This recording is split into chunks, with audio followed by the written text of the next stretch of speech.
As the Democratic field has moved to the left, grassroots organizers see openings to push more niche issues like reparations, court packing and eliminating the filibuster.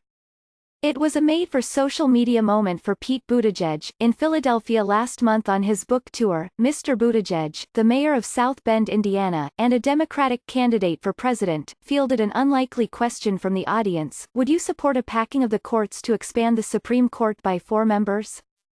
The inquiry elicited titters from the politics-hungry crowd that appeared surprised by the question. But not from Mr. Buttigieg. "I don't think we should be laughing at it," he said. "In some ways it's no more a shattering of norms than what's already been done to get the judiciary to where it is today." Quote. His response drew immediate praise from liberal news outlets. Think Progress declared him the only Democratic candidate that seemed serious about governing. But if Mr. Buttigieg's remarks were off the cuff, the question was not. It had been posed by a person involved with Pack the Courts, a liberal activist group that favors adding judges in order to flip the ideological tilt of the High Court, known as court packing. The success of the strategy, pushing an issue that had mostly thrived on the fringe into the 2020 conversation, illustrates how activists are leveraging the early stages of the Democratic primary, creating pseudo-litmus tests for candidates eager to respond to the energy that is driving more extreme policy proposals. For grassroots organizers, the wide-open Democratic field, already veering to the left on taxes, health care, super PAC donations and other issues, provides multiple openings to elevate their agendas.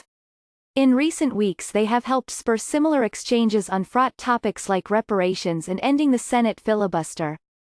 They have also helped broaden the conversation on climate change to include an expansive proposal called the Green New Deal.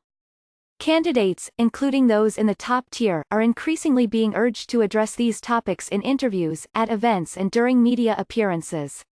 Senator Bernie Sanders, for instance, has been asked repeatedly about reparations, including recently on ABC's The View. Senator Elizabeth Warren answered a question about ending the filibuster at an event last week in New York. And on Sunday, Mr. Buttigieg was asked again about packing the courts, during a town hall-style forum on CNN. Representative Pramila Jayapal, the Washington state Democrat and co-chairwoman of the Congressional Progressive Caucus, said candidates who do not project boldness on such issues are just not going to win.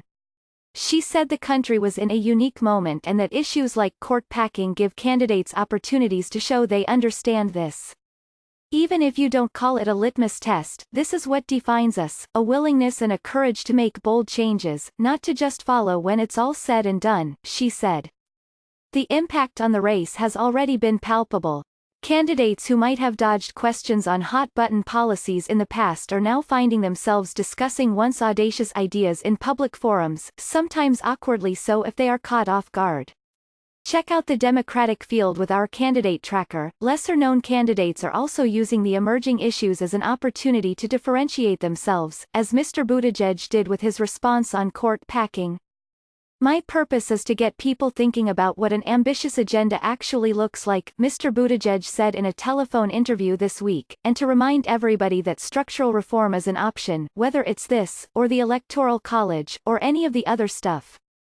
The former Housing Secretary Julian Castro called for a federal study of reparations for Black Americans, even as several top-tier candidates waffled on their support, and during an interview on CNN over the weekend Mr. Castro called out Mr. Sanders by name for declining to support reparation payments.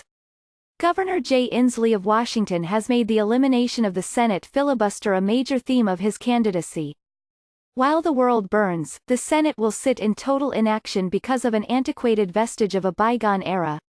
Mr. Inslee said in an interview, referring to the filibuster, "We're in an internet age and this is something from the steam engine. Most of the policies are largely rhetorical and probably politically unfeasible with Republicans controlling the Senate and the White House. Court packing, for example, would amount to an extraordinary bucking of constitutional and political norms." There is also scant evidence that many of these issues are yet galvanizing a Democratic electorate more focused on nominating a candidate who can beat President Trump. "I would be knocked over with a feather if voters picked the Democratic nominee for president on the basis of getting rid of the filibuster," said Robert Shrum, a longtime Democratic consultant. "That kind of process argument very seldom proves decisive in primaries.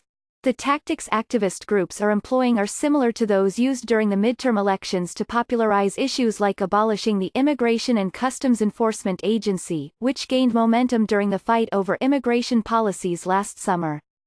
Sunrise Movement, the climate advocacy group that was founded in April 2017, has already had great success establishing its signature legislative proposal, the so-called Green New Deal, a sprawling economic blueprint to fight climate change, as well as societal problems like income and racial inequality, as a must-answer question for every presidential candidate.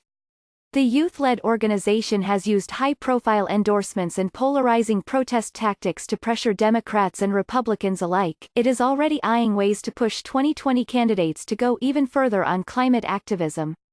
We're going to ensure that no one gets out of these primary states like Iowa and New Hampshire without hearing about the Green New Deal over and over and over again, said Varshini Prakash, the executive director of Sunrise Movement.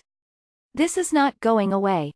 Ms. Prakash, who is 25, said the lack of a 2020 frontrunner has allowed grassroots groups to play the cohort of candidates against one another on certain issues. She expects Sunrise Movement to raise the standards for candidates from simply endorsing the Green New Deal to an even greater commitment, prioritizing the proposal in the first 100 days of any Democratic administration.